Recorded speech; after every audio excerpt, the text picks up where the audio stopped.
The anniversary dinner at Le Monde was perfect on paper. Vintage wine, candlelight, and a promotion to celebrate. But Mason couldn't ignore the way Khloe's thumb hovered protectively over her face-down phone. It wasn't the silence between them that terrified him. It was the vibrating hum against the tablecloth that made her eyes light up in a way he hadn't seen in years. There is a specific kind of loneliness that only exists when you are sitting across from someone who has already left you. If you want to witness the heavy price of dignity and the slow burning road to redemption, stay with me as we unravel this story. The scent of caramelized onions and reduction sauce hung heavy in the small kitchen of the Garner Street townhouse. It was a smell Mason Brooks usually associated with the grueling 12-hour shifts at the foundry, but tonight it was supposed to be the scent of celebration. He glanced at the oven clock. 9:45 p.m. The sea base on papillote he had prepared was now overcooked, the delicate parchment paper browning at the edges. Mason turned off the oven, the click of the dial sounding aggressively loud in the quiet house. He wiped his hands on a rag, his knuckles scarred from years of knife work and burns, the map of a man who worked with his hands so his wife wouldn't have to. The front door unlocked with a digital beep. Mason didn't rush to the hallway. He stayed by the island, pouring 2 glasses of Cabernet. He heard the click of heels on the hardwood, the heavy sigh of a coat being dropped, and then finally Khloe appeared in the archway. She looked stunning and expensive. Her tailored blazer was sharp enough to cut glass, and her hair was pulled back in a severe professional bun that she was currently unraveling. But her eyes didn't find his. They were glued to the glowing screen of her iPhone. "Sorry," she murmured, not sounding sorry at all. "Crisis with a Venable account. Grant kept us late going over the press release strategy." "It's fine," Mason said, his voice steady. He pushed a wine glass toward her across the granite countertop. "Happy promotion, Khloe." She finally looked up, blinking as if surprised to find him there. For a split second, Mason saw a flicker of something. Annoyance? Pity? It vanished as she forced a tight smile. "Right. Thanks, Mace." She took the wine but didn't drink. She set it down next to her phone. "I'm actually exhausted. I don't think I can eat. Is that okay?" Mason looked at the parchment-wrapped fish cooling on the stove. He had traded his shift with the dishwasher to be home early for this. "Yeah, it's just leftovers now anyway." He watched her move around the kitchen. She was restless. She touched the fruit bowl, the mail stack, the handle of the refrigerator, but never him. There was a vibrating energy coming off her, a frantic sort of high that didn't match the exhaustion she claimed. "I'm going to shower," she said, grabbing her phone. "Leave it," Mason said. She froze. "What?" "The phone," Mason said, taking a sip of his wine. "Leave it here. Unplug for an hour. We haven't really talked in 3 weeks." Khloe's grip on the device tightened. Her knuckles turned white. It was a small reaction, microscopic to anyone who didn't know her, but to Mason it was a siren wailing in the night. "I can't," she said, her voice sharpening.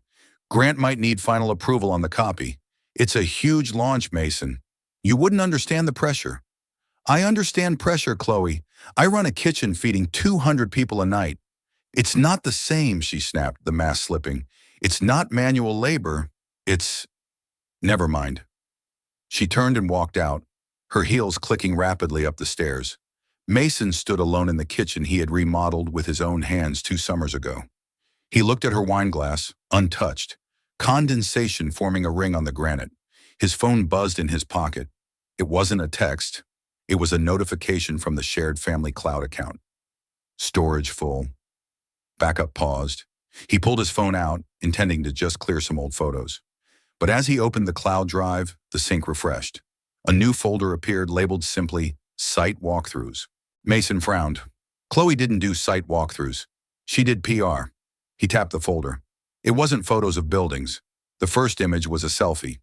Khloe in the bathroom of a hotel suite he didn't recognize, wearing a robe he had never bought her.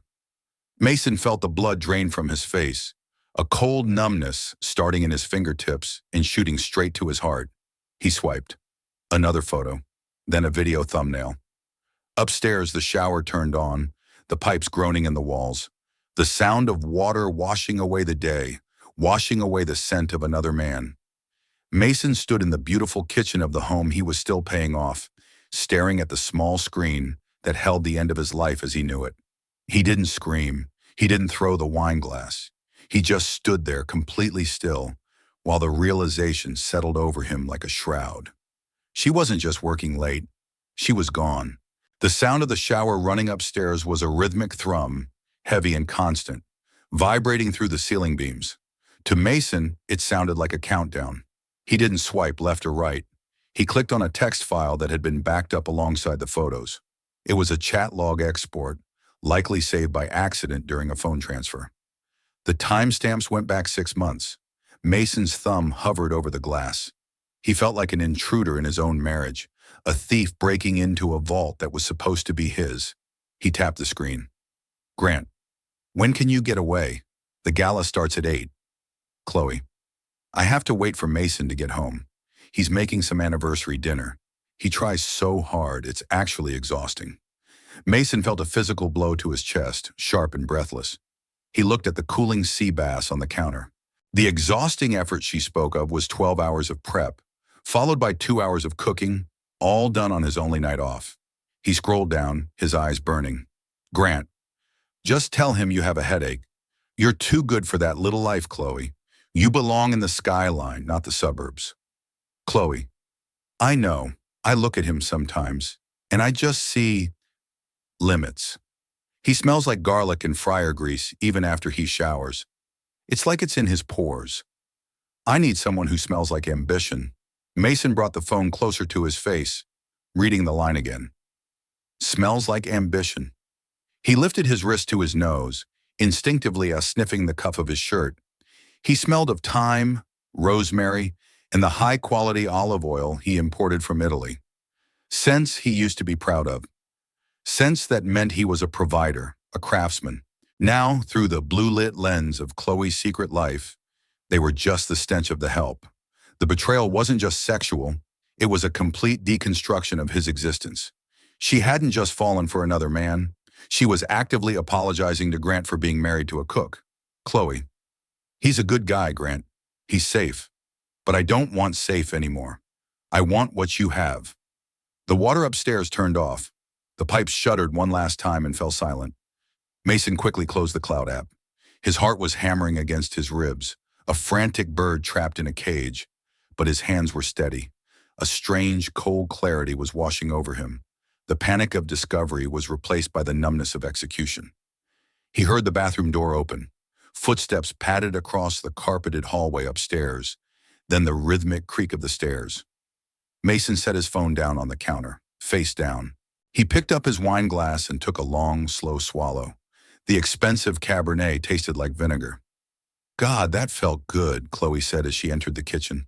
She was wrapped in a plush white robe, her hair wet and slicked back, her face scrubbed clean of makeup. She looked younger, softer. The girl he had met in high school before the PR agency, before the ambition, before Grant. She walked over to the refrigerator and pulled out a bottle of sparkling water. Did you eat? She asked casually, not looking at him. No, Mason said. His voice sounded strange to his own ears, hollow, distant. Khloe paused, unscrewing the cap. She sensed the shift in the air pressure. She turned around, leaning her hip against the counter, a few feet away from where Mason's phone lay. You okay? She asked, tilting her head. You're staring at me like I have something on my face. Mason looked at her. He saw the woman he had worked double shifts to put through college. He saw the woman he had held when her mother died. And he saw the woman who told a stranger that he smelled like grease. I was just thinking, Mason said softly. About what? About ambition. Khloe's smile faltered. It didn't disappear, but it froze at the corners. Her eyes darted to his face, searching for a sign. Ambition? That's a heavy topic for a Tuesday night. Is it? Mason stepped closer. Tell me about the Venable account, Khloe. Tell me about the meeting today. Khloe took a sip of water, her throat moving as she swallowed. I told you, it was boring. Strategy, numbers. Why are you acting so weird? Did Grant like the strategy? The name hung in the air between them. Mason didn't say it with anger. He said it with a flat, terrifying neutrality. Khloe set the water down. Her hand wasn't shaking, but she placed it down with too much care. Grant? He's the client, Mason. Of course he has to approve it. Right, Mason said. He reached into his pocket and pulled out his keys. I'm going out.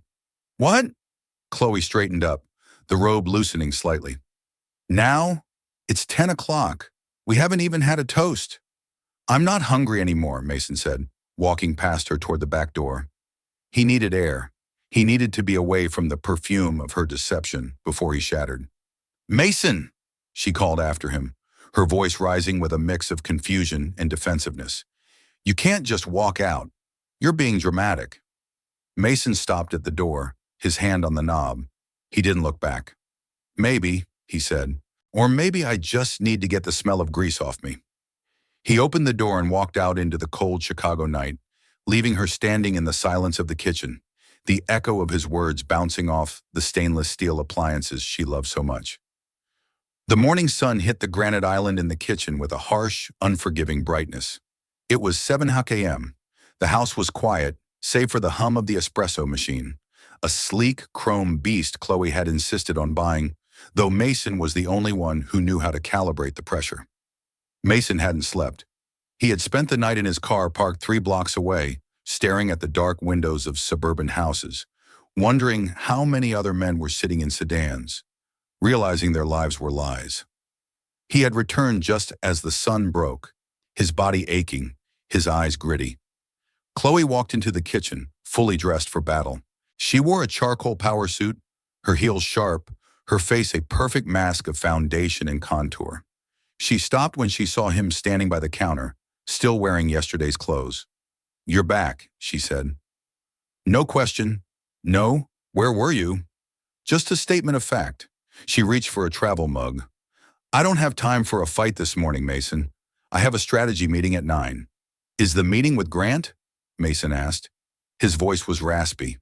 Khloe froze, her hand hovering over the coffee pods. She turned slowly, her expression shifting from annoyance to a practiced, chilly calm. It was the face she wore during crisis management press conferences. Grant is the client, Mason. Why are you obsessed with him? I saw the photos, Khloe. The silence that followed was absolute. The refrigerator compressor kicked off, leaving the room in a vacuum. Mason watched her face, waiting for the crumble, the tears, the apology. It didn't come. Instead, Khloe's eyes narrowed. She crossed her arms, creating a shield of charcoal wool. What photos? The clouds synced, Mason said, gesturing to the iPad on the counter. The hotel, the robe, the text about how I smell like grease and lack ambition. I saw it all. He expected shame. What he got was indignation. You went through my phone? Her voice rose, sharp and incredulous. You violated my privacy. That is sick, Mason. Violated your privacy? Mason laughed, a dry, humorless sound. You're sleeping with another man. You're mocking me to him. And you're mad I saw it? I am not sleeping with him. The lie came out smooth, practiced. We were working late. That hotel was for the team. We changed there before the gala. Those texts, that was just venting. God, you are so insecure. She was doing it. She was spinning the narrative in real time. She was taking the evidence of her infidelity and turning it into evidence of his paranoia. Stop, Mason said, raising a hand. I read the messages, Khloe. I want what you have. That's not venting. It's context, she snapped, stepping forward, invading his space to intimidate him. You don't understand my world. You don't understand the pressure of high-level networking. Sometimes you have to flirt. You have to play a role to keep a client happy. It's business. But you wouldn't get that, would you? Because you're happy flipping steaks. The insult landed with precision. She wasn't denying the actions anymore. She was justifying them by devaluing him. So that's it? Mason asked quietly. I'm the bad guy because I'm a chef. Because I'm not a venture capitalist. You're the bad guy right now because you're acting like a jealous, controlling husband who spies on his wife, Khloe said, grabbing her purse. I can't do this. I really can't. I have a career to build, Mason. If you want to sit here and wallow in your little insecurities, fine. But don't drag me down with you. She moved to the door, checking her reflection in the hallway mirror, smoothing a stray hair. She looked perfect. She looked like a victim who had just stood up to a bully. If you walk out that door, Mason said, his voice trembling slightly. "Don't come back." Khloe paused, her hand on the latch. She looked back at him, her eyes cold and empty of any love that might have once existed. "Don't threaten me, Mason," she said. "You need me a lot more than I need you." The door slammed, the lock clicked. The sound echoed through the house, finalizing the shift. She hadn't just left for work. She had declared war. 3 days of silence is a long time in a house built for two. Mason had spent those 72 hours in a state of suspended animation. He went to work at the foundry, he prepped the line, he shouted orders, but he did it all on autopilot. The heat of the kitchen, usually his sanctuary, felt distant, as if he were watching himself cook through a thick pane of glass. He came home to a dark house. Khloe hadn't returned. Her side of the closet was still full, her toothbrush still in the cup, but the air in the bedroom was stale. It was the stillness of a museum exhibit, not a home. On Friday evening, the doorbell rang. Mason stood up from the sofa, his heart doing a traitorous little leap. Maybe she's back. Maybe she forgot her keys. Maybe she's ready to talk. He opened the door. It wasn't Khloe. It was a man in a windbreaker holding a thick manila envelope. He looked bored, chewing on a toothpick. "Mason Brooks?" "Yeah. For you." The man thrust the envelope into Mason's chest. He didn't wait for a signature. He turned and walked down the driveway before Mason could even grip the paper properly. Mason closed the door and leaned his back against it. The envelope was heavy. He knew what it was before he opened it, but the weight of it felt physical, like a lead brick. He walked to the kitchen island, the scene of the crime, the place where the cloud had synced, and tore the tab. State of Illinois, County of Cook. In re the marriage of Khloe Brooks versus Mason Brooks. He skipped the legal boilerplate and scanned for the demands. His eyes widened as he read. Petitioner Khloe requests exclusive possession of the marital residence. Our respondent Mason to vacate immediately due to volatile behavior.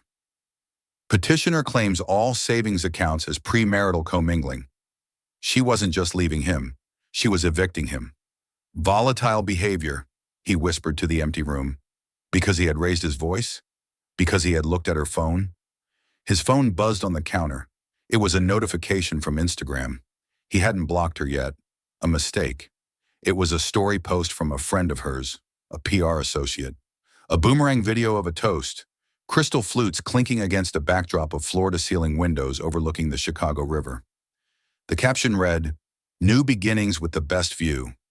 In the background, blurred but unmistakable, was Grant Sterling's living room. Mason recognized the art on the walls from the background of the video calls Khloe used to take. She wasn't at a hotel. She was with him. She had moved straight from their bed to his penthouse. And while Mason was sitting here reading legal threats that claimed he was volatile, she was drinking champagne in the sky. A wave of nausea hit him. It wasn't just the unfairness of it, it was the efficiency. She had consulted a lawyer weeks ago. The dates on the filing were from before the anniversary dinner, before the cloud sync.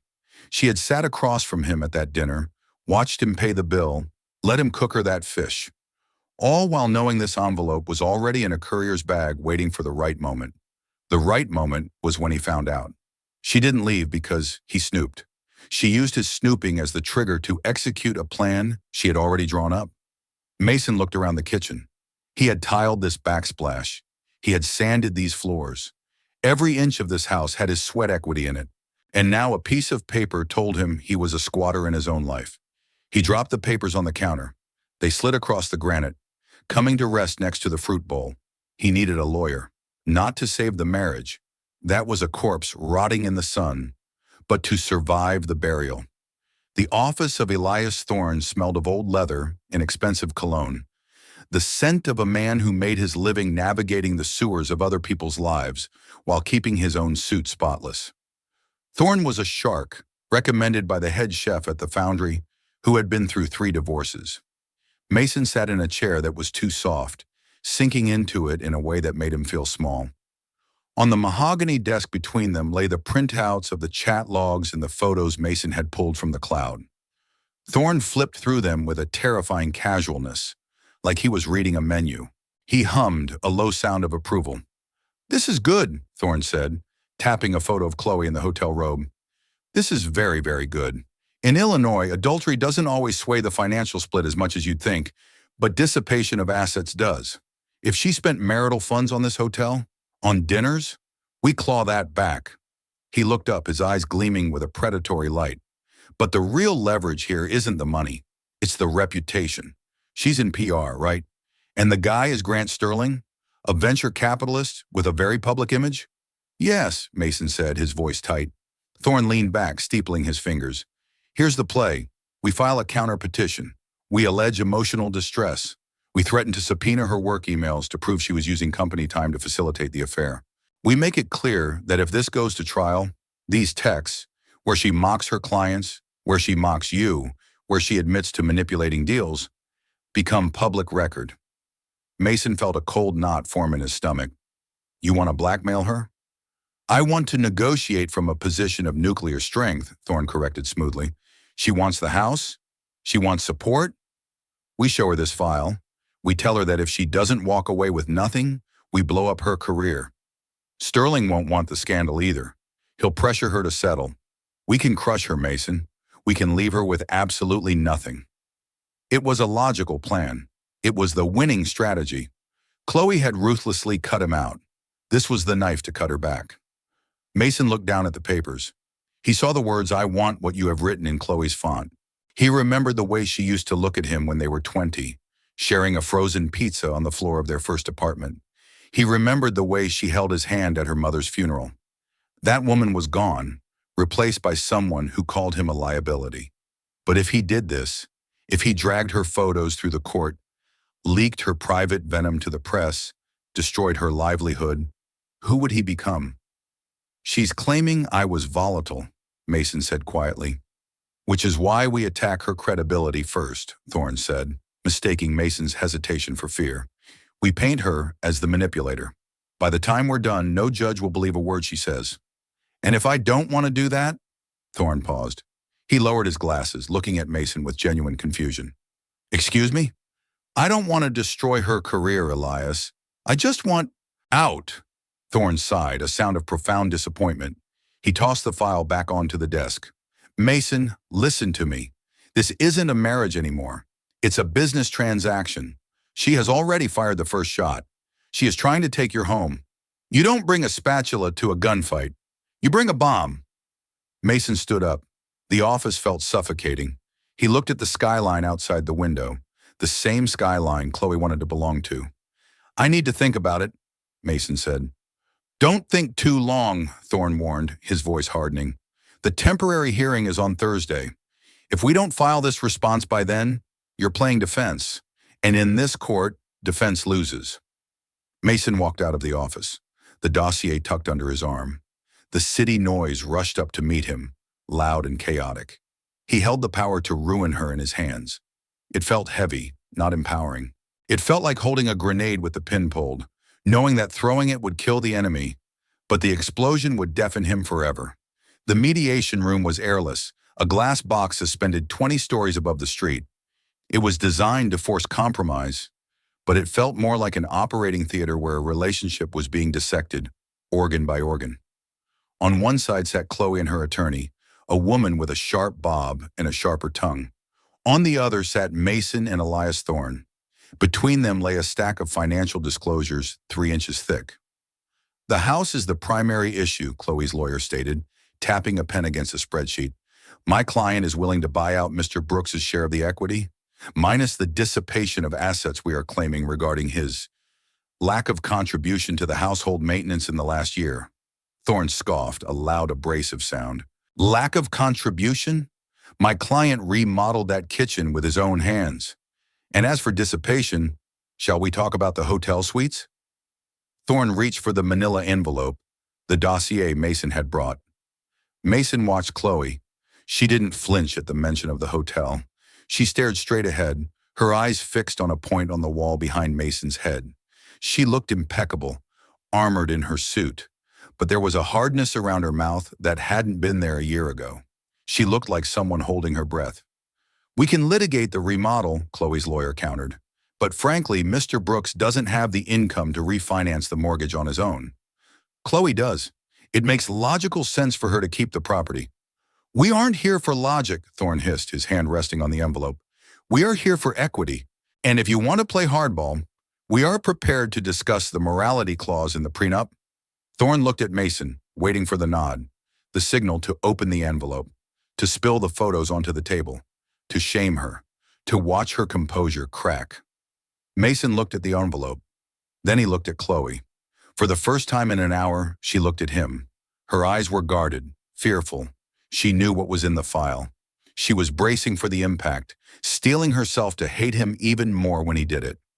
In that moment, Mason saw the future. He saw 2 years of court dates. He saw depositions where they tore apart every memory they had ever made.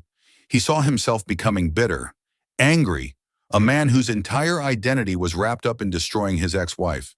He didn't want that life. He didn't want the house if the ghost of her ambition haunted the hallways. He didn't want the money if it came stained with this much bile. "Stop," Mason said. Thorne paused. "Mason, let me handle this." "I said stop." Mason's voice was quiet, but it cut through the room's tension like a blade. He reached over and put his hand on top of Thorne's, pinning the envelope to the table. He didn't open it. Instead, he slid it back toward himself. "She can have the house," Mason said. Silence. Absolute stunned silence. "Excuse me?" Khloe's lawyer blinked. "Mason, are you insane?" Thorne whispered aggressively. "That is $200,000 in equity." Mason looked directly at Khloe. "You want the house? Take it. You want the savings? Take them. I don't want to fight you, Khloe. I don't want to spend the next 2 years talking about who bought the sofa." Khloe's expression fractured. Confusion warred with relief. You're just giving it up?" "I'm buying my way out," Mason said. "That's the deal. I sign everything over today, right now, but I leave with my car, my knives, and my personal effects, and we never speak again." He looked at the mediator. "Draw it up." "Mason, I cannot advise you to do this," Thorne sputtered, his face turning red. "This is professional malpractice." "Then you're fired," Mason said calmly. He pulled the settlement agreement toward him, flipped to the signature page, and took a pen from his pocket. A cheap ballpoint, not the Mont Blanc Khloe had given him. He signed his name, Mason Brooks. The ink flowed smoothly. It felt like unchaining a weight from his ankle. He pushed the papers across the table to Khloe. She stared at his signature. Her hand trembled slightly as she picked up her own pen. She looked at him, searching for the catch, the trap. "Why?" she whispered. "Because you think that house is a prize," Mason said, standing up. "And I think it's a cage." He picked up the unopened dossier, the evidence of her sins, and walked to the shredder in the corner of the room. He fed the envelope into the machine. The grinding noise filled the silent room as the photos, the texts, the proof of her betrayal were turned into confetti. He turned back to her one last time. "It's all yours, Khloe. You won." He walked out the door, leaving his lawyer, his money, and his wife behind. He stepped into the hallway, and for the first time in months, he took a breath that filled his lungs completely. The radiator in apartment 4B clanked like a dying engine, a rhythmic metal hacking that woke Mason up more effectively than any alarm. He opened his eyes. The ceiling above him was cracked, a spiderweb of fissures in the cheap plaster illuminated by the neon glow of the liquor store sign across the street. It blinked. "Open, pen, open." Mason rolled over. There was no duvet made of Egyptian cotton. There was a sleeping bag unzipped over a generic foam mattress that lay directly on the hardwood floor. The room was freezing. The window frame was warped, letting in the biting Chicago wind that smelled of exhaust and damp concrete. He sat up, his back cracking. He was 32 years old, and he was sleeping on the floor like a college dropout. Technically, he was broke. The lawyer fees for the brief consultation with Thorne had eaten his checking account. The deposit for this studio in Uptown, miles away from the manicured lawns of his old life, had taken the rest. He had $74 in his wallet until payday on Friday. He should have felt panicked. He should have felt the crushing weight of failure that society tells men to feel when they lose their assets. Instead, Mason stood up, walked to the tiny kitchenette that consisted of a mini fridge and a 2-burner stove, and filled a pot with water. He lit the gas. The blue flame hissed to life. He didn't have the espresso machine anymore. He had a jar of instant coffee. He stirred it into a mug of hot water, the steam rising in the cold air. He took a sip. It was bitter, acidic, and hot. It tasted like freedom. For the last 5 years, his mornings had been a minefield. Don't wake Khloe. Don't leave a spoon in the sink. Don't smell like the kitchen. Every action was a negotiation. Every silence, a potential argument. Now the only noise was the rattle of the L train passing nearby, shaking the floorboards. Mason walked to the window and looked out. Below, the street was waking up. A man was pushing a cart of tamales. A woman was scraping ice off her windshield. It was gritty and loud and unpolished. It was real. He went to his knife roll, unrolling the canvas on the small laminate table that served as his dining room, desk and counter. He pulled out his chef's knife. The steel gleamed, well-oiled and sharp. Tonight was a double shift at the foundry. The head chef had yelled at him yesterday for being slow on the garnish station. The old Mason, the one carrying the weight of a failing marriage and a mortgage he couldn't afford, would have snapped. But yesterday, Mason just said, "Yes, chef," and moved faster. He had nothing else to worry about. His mind was clear. He picked up an apple from the counter and sliced it.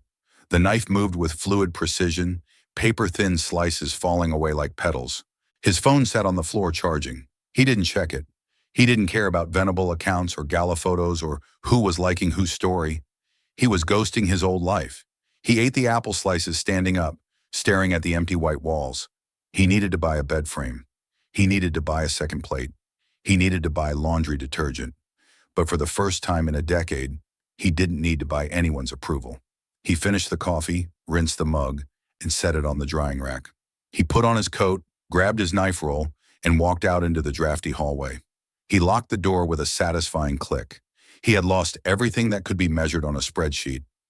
But as he walked down the 3 flights of stairs to the street, Mason Brooks felt lighter than air. He was starting from scratch, but at least the ingredients were his. The wind on the outskirts of Chicago had teeth. It bit through Mason's coat as he stood in the middle of Sal's Discount Commercial Vehicles, a gravel lot filled with the carcasses of failed businesses. There were plumbing vans with faded logos, delivery trucks with smashed taillights, and in the back corner, half buried in a snowbank, was the 1998 Chevy Step van. "She's ugly," Sal said, spitting into the snow. He was a man shaped like a thumb, wrapped in a parka that had seen better decades. But the engine turns over, most of the time. Mason walked around the vehicle. The white paint was peeling, revealing patches of rust that looked like dried blood. The tires were bald. The side window was taped up with plastic sheeting. It looked like a disaster. But Mason didn't see the rust. He saw the serving window. He yanked the back door open. The hinges screamed in protest. He stepped inside.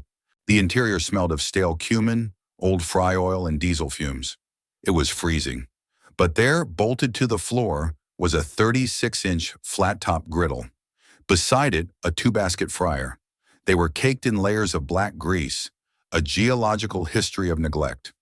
Mason ran a gloved finger along the edge of the stainless steel prep table. Beneath the grime, the metal was solid. "The previous guy sold tacos," Sal yelled from the door. "Went bust in 6 months. Said the location was bad." "It wasn't the location," Mason murmured, looking at the grease trap that hadn't been cleaned in years. "It was the discipline." He looked at the small space. It was tighter than the line at the foundry. It was colder than his apartment. It was a wreck. But it was his.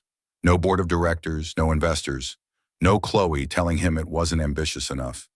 Just him, the heat, and the food. "How much?" Mason asked, stepping back out into the cold. $6,000, Sal said. Firm. Mason had $7,000 in his bank account. That was it. That was the start-over fund. $4,000, Mason said, because I'm going to have to replace the alternator, the tires, and scrub this thing for a week before I can even turn the gas on. Sal looked at him, assessing the desperation and the determination in Mason's eyes. He sighed. 5, and you drive it off the lot today. Mason felt his heart hammer against his ribs. $5,000.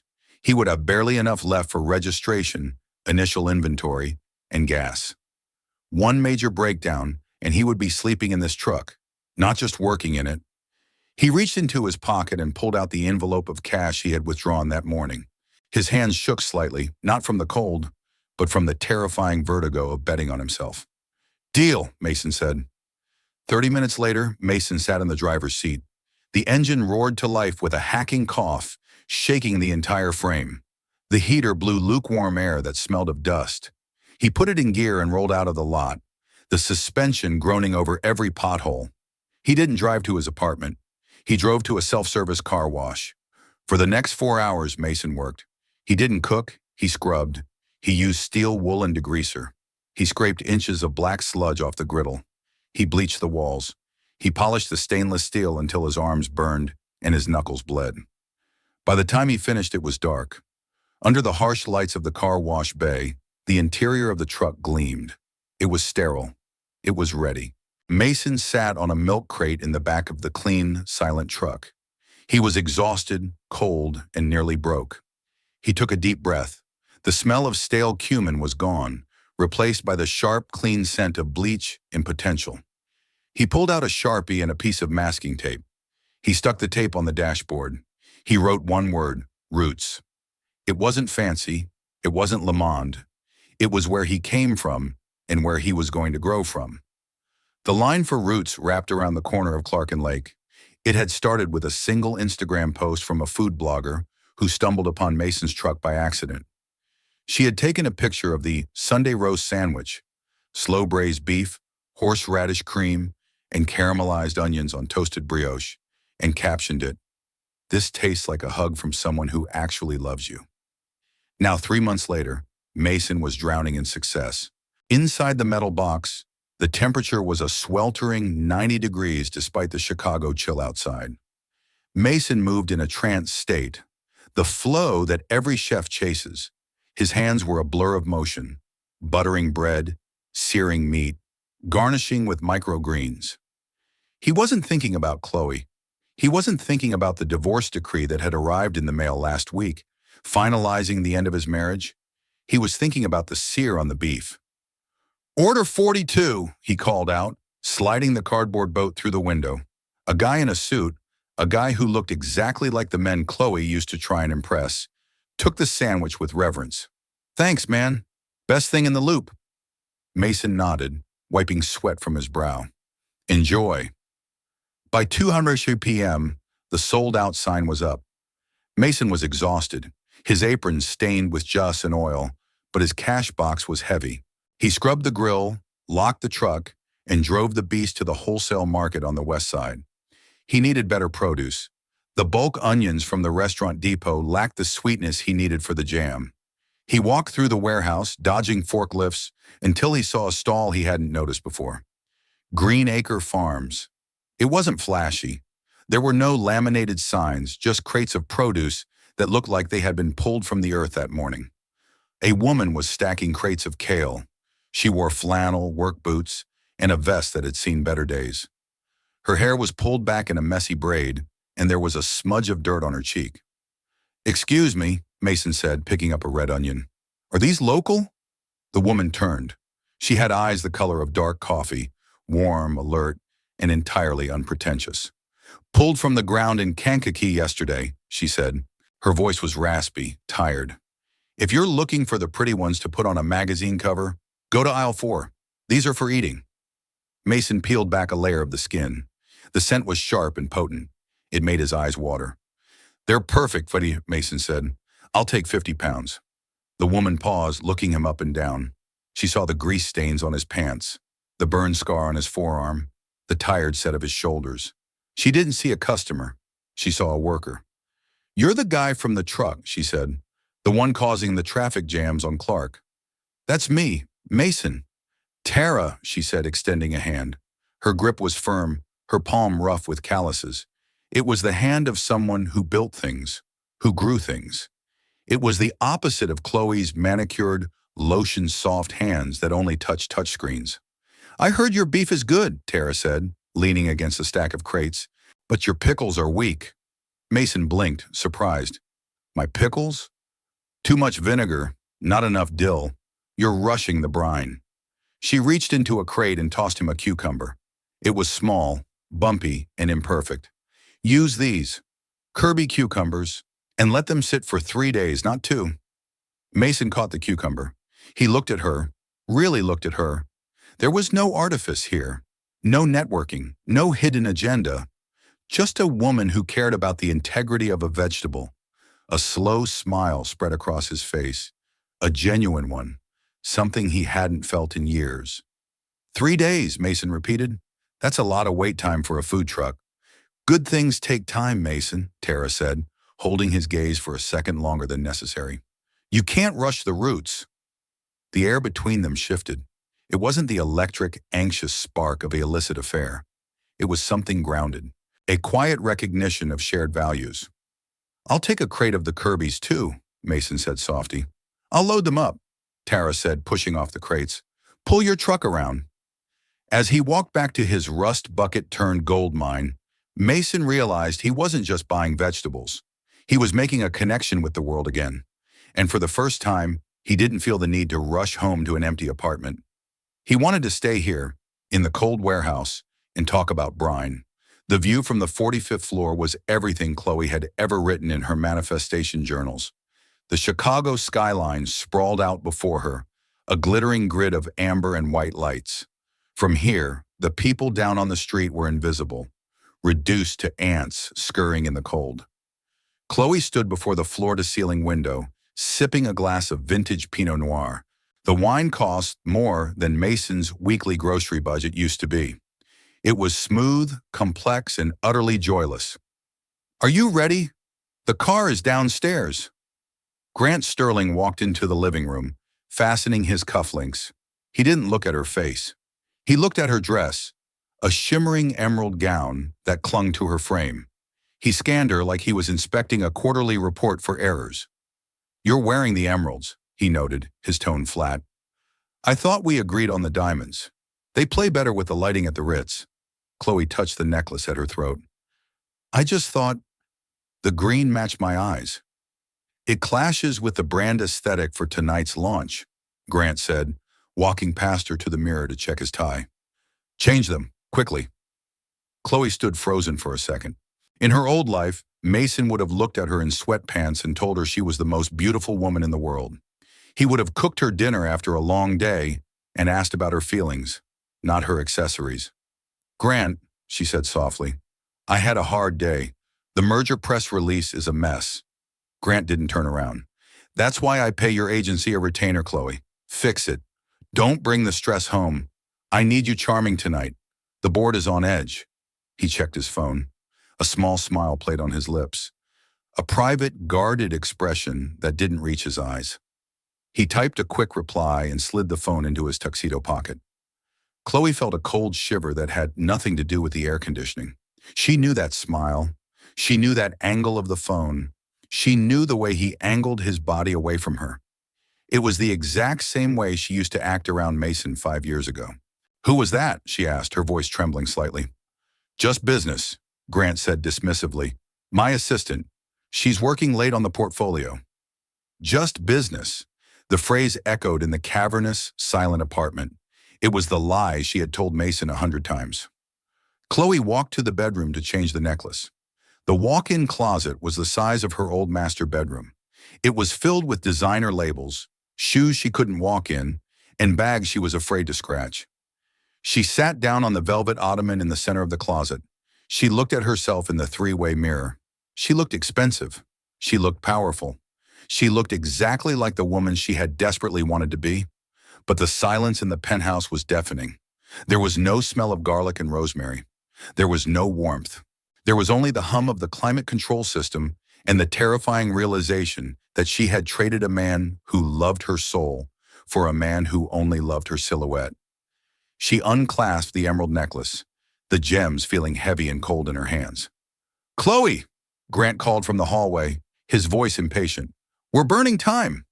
Coming, she whispered to the empty room. She put on the diamonds. She fixed her lipstick. She put on the mask. She was Mrs. Grant Sterling, the envy of her social circle, the woman who had married up. She walked out to meet her husband, knowing that tonight, surrounded by champagne and caviar, she would be the loneliest person in the room. It took 3 senators and a donation to the Arts Council to get this table, Grant said as he handed the valet the keys to the Bentley. Apparently, the owner doesn't care about money. He cares about vibes. Pretentious, if you ask me. Khloe adjusted her wrap against the autumn chill. 5 years had etched fine lines around her eyes, lines that the best dermatologist in the city couldn't quite erase because they were born of unhappiness, not age. "What's the place called again?" she asked, her voice disinterested. "Roots," Grant said, checking his reflection in the restaurant's darkened glass window. "Supposed to be elevated rustic or some nonsense. But the wait list is 6 months long, so we have to be seen here." Roots. The word struck a faint, dissonant chord in Khloe's memory, but she couldn't place it. It sounded earthy, dirty, words she had spent a decade trying to distance herself from. They stepped inside. The transition was immediate. The noise of the city vanished, replaced by the hum of conversation, the clinking of heavy silverware, and a smell that made Khloe's knees weak. It was the scent of wood smoke, roasting garlic, and thyme. It was a smell that bypassed her brain and went straight to her heart. The space was industrial but warm, exposed brick, reclaimed wood, and low amber lighting. It was unpretentious, authentic, and undeniably expensive. "Mr. and Mrs. Sterling," the hostess said, smiling warmly. "Right this way. We have the chef's table prepared for you." "Good," Grant grunted, not making eye contact with the staff. "We're on a tight schedule."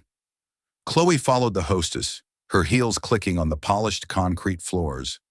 As they moved deeper into the restaurant, the layout revealed itself. The kitchen wasn't hidden behind swinging doors. It was the stage, an open, expansive theater of steel and fire located right in the center of the room. And there, standing at the pass, was the conductor. He was calling out orders, his voice low and commanding. He wasn't wearing the stained whites of a line cook anymore. He wore a custom charcoal chef's coat, tailored to fit broad shoulders. His hair was cut short, flecked with distinguished gray at the temples. He moved with a precision and confidence that was almost terrifying. Khloe stopped walking. The breath left her lungs in a painful rush. It was Mason. But it wasn't the Mason she had left. That Mason had been tired, apologetic, smelling of grease and desperation. This man was powerful. He was checking a plate, a delicate arrangement of roasted vegetables, and he looked up at the sous chef beside him. The sous chef was a woman. She had dark hair in a braid and eyes that crinkled when she smiled at something Mason said. He touched her shoulder lightly, a gesture of professional respect and intimate familiarity. It was the woman from the market. Tara. "Khloe, what are you doing?" Grant hissed, tugging on her elbow. "People are staring." Khloe couldn't move. She was staring at the man she had discarded because he lacked ambition. And here he was, standing in the center of an empire he had built from the ashes she left behind. "That's him," she whispered, her voice barely audible. "Who?" Grant asked, annoyed. "The chef? Yeah, that's the guy everyone talks about. Brooks, supposed to be a genius. Come on, sit down." Grant didn't know. He had never bothered to learn Mason's last name. To Grant, Mason had just been the husband, a footnote, a temporary obstacle. Khloe allowed herself to be pulled to the table, the best seat in the house directly facing the kitchen. She sat down, her hands shaking in her lap. Mason turned. He wiped a towel across the pass and looked out into the dining room. His gaze swept over the crowd, the politicians, the celebrities, the wealthy elite, and then his eyes locked on hers. Khloe braced herself for the anger. She expected him to scowl, to refuse service, to create the scene she deserved. But Mason didn't scowl. He didn't blink. He looked at her with a calm, devastating indifference. It was the look one gives a stranger in a crowd. He held her gaze for a second, then turned back to Tara, said something that made her laugh, and went back to plating the sea bass. He hadn't forgotten her. He had simply outgrown her. "God, I'm starving," Grant said, opening the menu. "Let's see if the food lives up to the hype." Khloe looked at the menu. The first item under the entree was sea bass en papillote. She felt tears prick her eyes. It was the dish he had made for their anniversary, the night she left him, the night she told him he wasn't enough. Now it was the signature dish of the most important restaurant in Chicago, and she was just another customer waiting to be served. The meal was a masterpiece. Every course that arrived at the table was a silent testament to the talent Khloe had once dismissed as blue-collar. The roasted beets with goat cheese mousse, the hand-cut pasta with truffle, and finally the sea bass en papillote. Khloe ate in silence. The food tasted like regret.